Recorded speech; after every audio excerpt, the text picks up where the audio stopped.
After a year of silence and uncertainty, the sight of William, Catherine, and their children at Easter Church left the world breathless.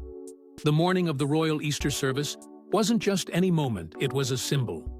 A powerful, carefully choreographed declaration that the monarchy was still standing, still thriving, despite the storms it had weathered over the past year. As the cameras clicked and the bells rang across Windsor, a nation held its breath. Because this wasn't just a family attending church.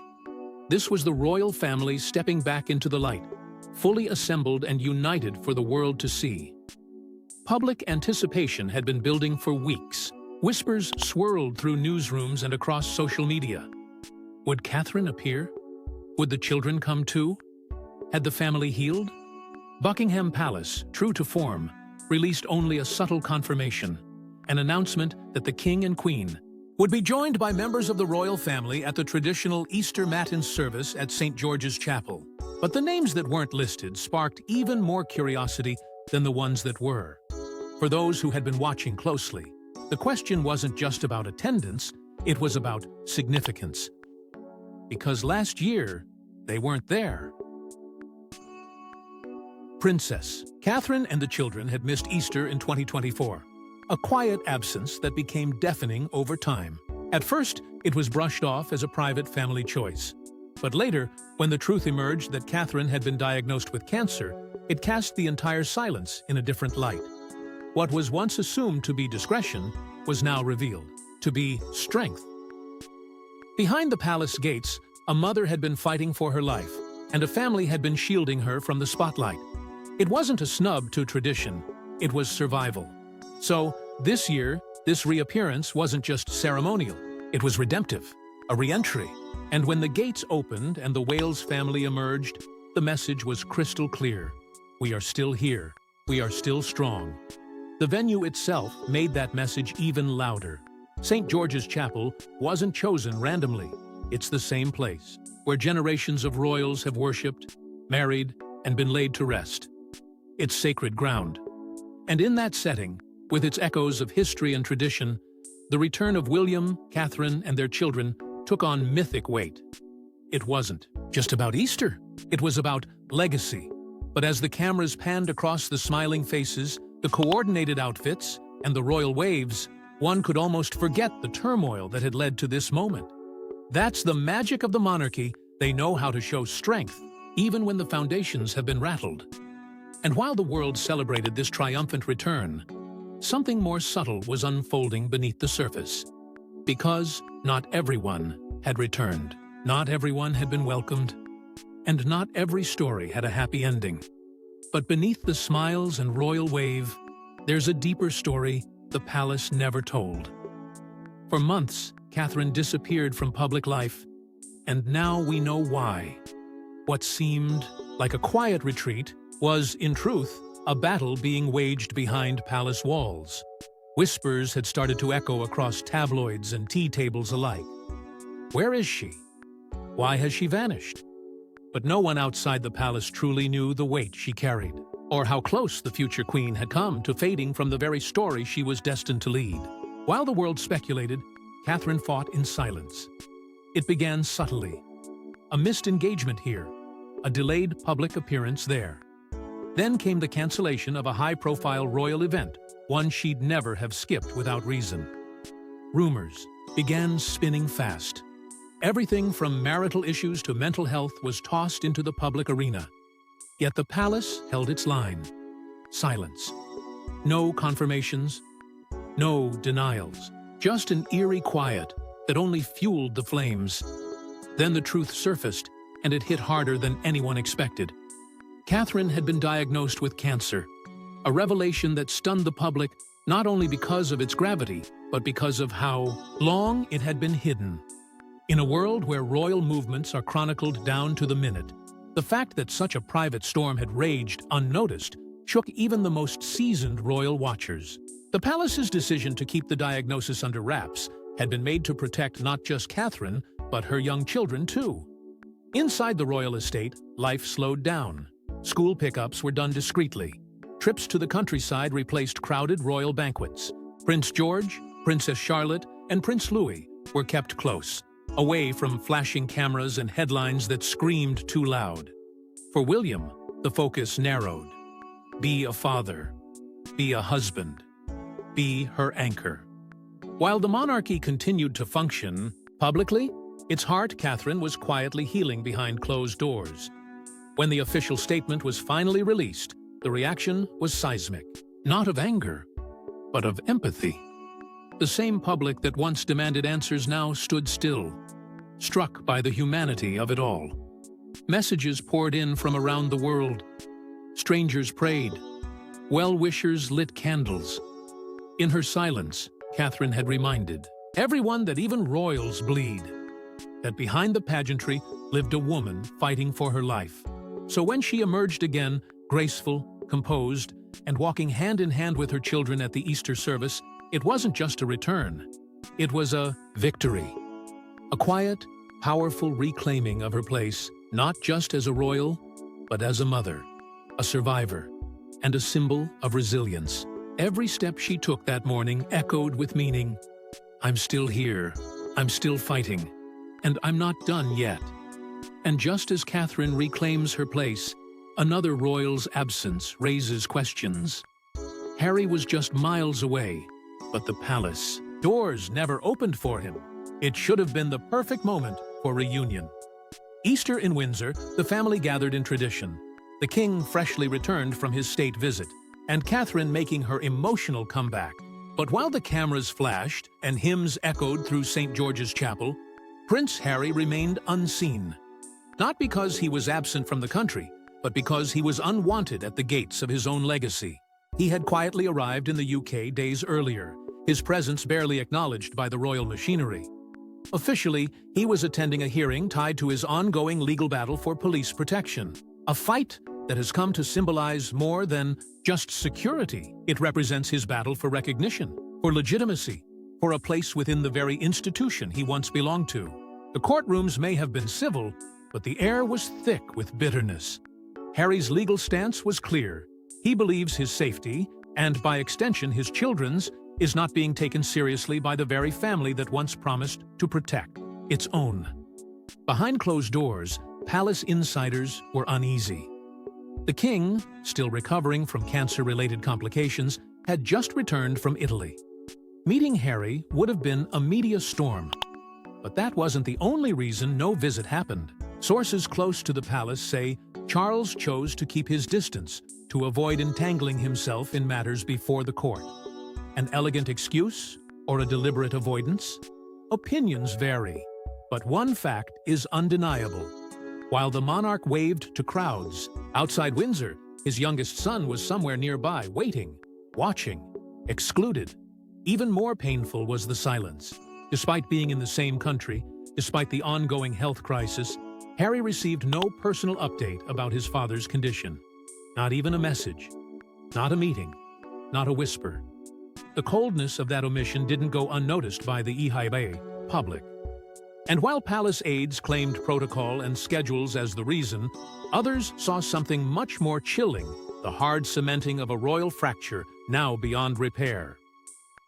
This wasn't just about logistics. This was about lines drawn in royal marble. Harry had crossed them years ago, and now, no matter how close he stood to the gates, he was firmly on the outside. A prince by blood, but no longer a son welcomed home. The message was deafening in its silence, and yet, inside the chapel, the service went on. William and Catherine stood tall beside the king. Their children followed in line. And for the watching world, a new image of monarchy was taking shape. One where some faces had faded. One where the future was already arriving. While Harry watched, from the sidelines, the future of the monarchy walked proudly into Windsor. The moment they stepped out of the car, you could feel the monarchy resetting. It wasn't just an appearance, it was a declaration. William, Catherine, and their 3 children emerged in unison, framed not by pomp, but by something far more powerful: purpose. In that single moment, the world didn't just see a royal family, they saw the very embodiment of legacy, grace, and quiet strength. And they saw it rise from the shadows of doubt and division, reshaping the monarchy's narrative without saying a single word. As they walked toward St. George's Chapel, everything from the precise choreography of their movement to the coordinated palette of their attire sent a message. This wasn't staged pageantry. It was a calculated return to form, one that showed the institution still knew how to move hearts and minds. Their confident stride under the weight of global attention left no room for speculation. The message was crystal clear. The monarchy, though bruised, had not broken. But it was the children who unexpectedly stole the spotlight. Princess Charlotte, in particular, carried herself with a calm poise that left seasoned royal watchers stunned. Her quiet confidence became a mirror of her mother's, an echo of Catherine's own strength that had once captivated the nation. Prince George followed suit, showing the steady calm of someone who knows his place in history, even if he doesn't yet fully grasp its weight.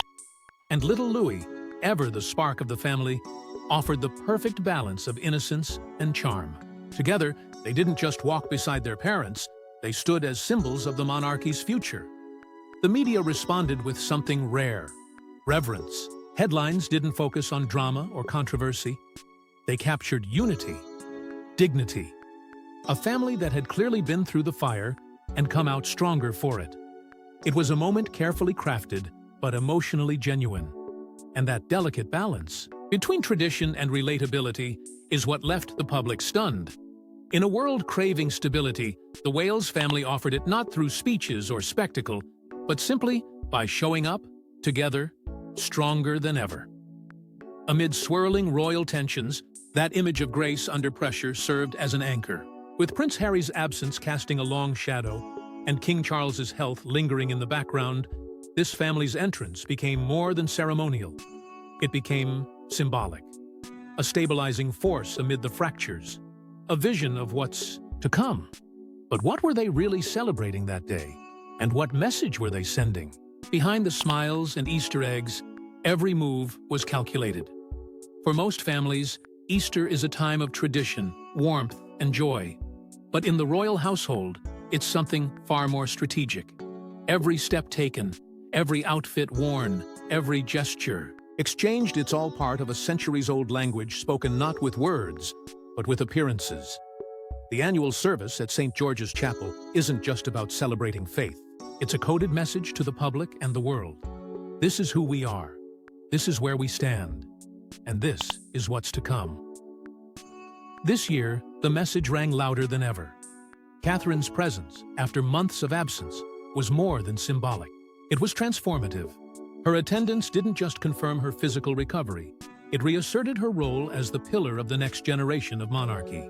And the inclusion of the children at her side turned a simple family gathering into a full-circle moment. They weren't tucked away, shielded from the spotlight. They were front and center, deliberately placed where history would remember them. Because in the royal playbook, children are more than heirs. They're statements of continuity. Observers noted every detail. Princess Charlotte's subtle nod to Queen Elizabeth through a carefully chosen accessory sent ripples through royal circles. It wasn't flashy, it wasn't obvious. But for those paying attention, it was powerful. It bridged the past and the future in a single moment. A quiet tribute that whispered, "The legacy lives on through us." Even the body language spoke volumes. George, the future king, walked with a new sense of assurance. Not because he was told to, but because he was prepared for it. His role is no longer a distant possibility, it's a visible reality. Louis brought the charm, of course, but even he was part of the larger narrative. The children weren't accessories to the moment. They were the moment. The monarchy didn't just display resilience, it displayed regeneration. And the symbolism didn't end with them. Catherine, known for her grace under pressure, embodied the very idea of quiet strength. Her illness had once threatened to shake public confidence in the family's unity. But there she stood, shoulders square, steps firm, reminding the world that, no matter the storm, she hadn't broken. In fact, she had returned stronger. This Easter was less about celebration and more about signaling. A carefully crafted tableau of stability. The message to the public was clear. The family is intact. The line of succession is thriving. And despite whispers of discord, the core remains unshaken. For a monarchy under increasing scrutiny, it was a powerful countermove, a masterclass in perception. Because in the world of royalty, appearances are everything, and every appearance is a message. And while the Wales family stood strong, the king was waging his own battle. He walked with grace, but the world saw the weight he carried. At a time when most would retreat, King Charles stepped forward. Despite doctors urging caution, despite a recent hospitalization that had shaken even his closest advisors, the monarch appeared at Easter upright, poised, and determined. It wasn't just duty that brought him there. It was something deeper, something forged in a lifetime of preparation and pressure. Because for Charles, the crown is not just a symbol, it's a responsibility he refuses to set down. Even when his body begs for pause, the public had braced for a no-show. His health, already the subject of swirling speculation, had taken another hit. Buckingham Palace released only the barest details, calling it a precautionary measure. But insiders knew it was more than that. The king's treatment had taken its toll. His schedule had been trimmed, meetings moved, engagements cancelled.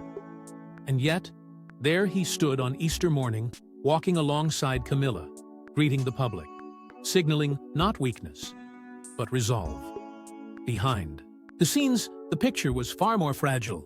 Medical teams advised rest, recovery, quiet. But Charles rejected the notion that a crown could coexist with silence. He believed, as he's long said, that visibility breeds confidence. And so, against recommendation, he insisted on being seen.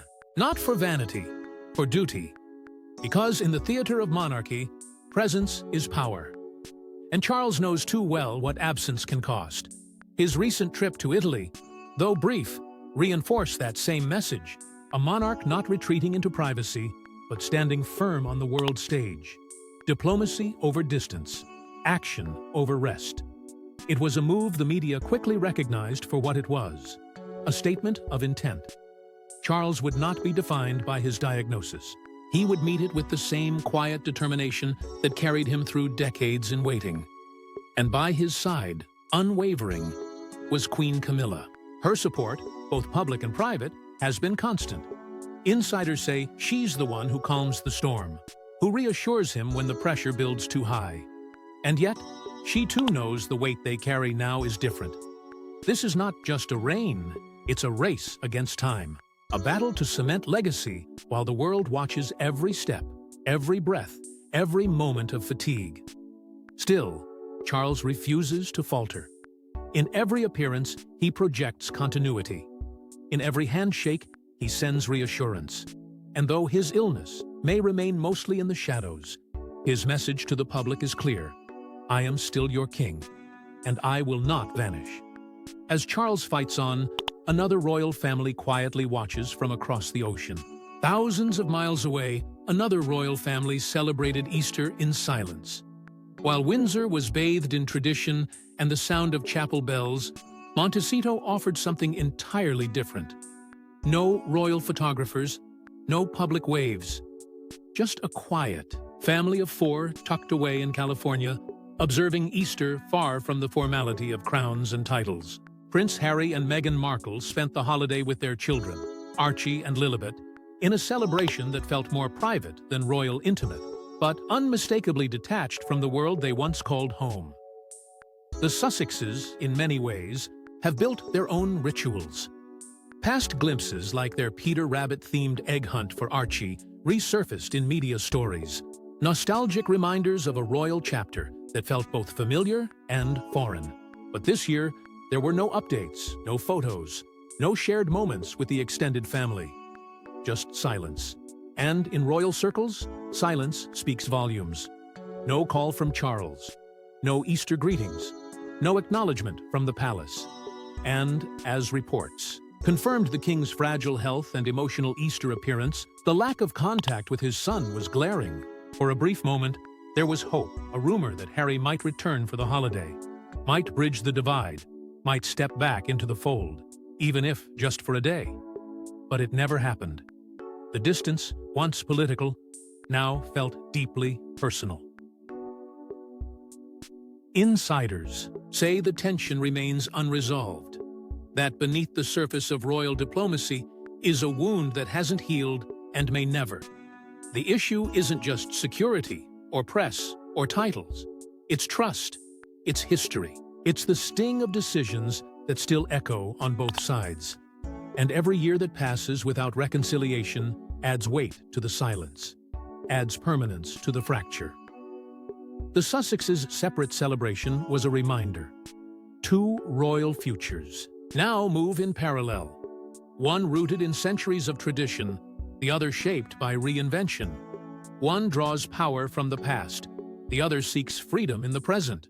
Both believe they're protecting what matters most, but neither seems ready to reach across the gap. And yet, the world watches, waiting, wondering, asking the question no one in either household seems willing to answer. But as the world watches two royal futures unfold, one question remains. It wasn't just a church visit, it was a royal message written in tradition.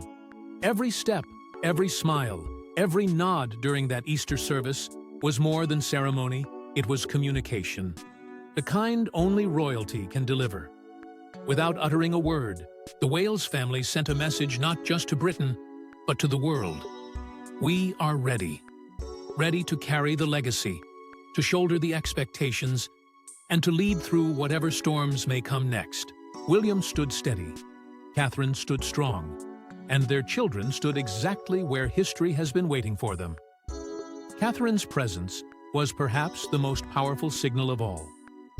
After a year defined by silence and speculation, she returned. Not as someone convalescing, but as someone transformed.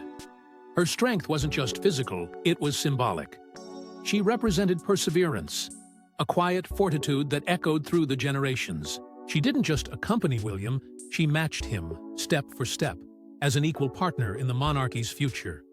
In her, the crown didn't just survive, it adapted, it endured. And then there was King Charles, frail but unwavering. His determination to appear despite the burden of illness spoke to a monarch who views duty not as an obligation, but as an anchor. He has spent a lifetime preparing for a role that now threatens to be cut short. And still, he presses forward. His presence at Easter wasn't just about tradition, it was about reassurance. He is the constant in a changing royal landscape, the bridge between eras. And in standing tall, even briefly, he reminded the world that the monarchy's roots still run deep. Yet, one absence echoed louder than any bell that day: Prince Harry. His distance no longer felt like a pause. It felt final.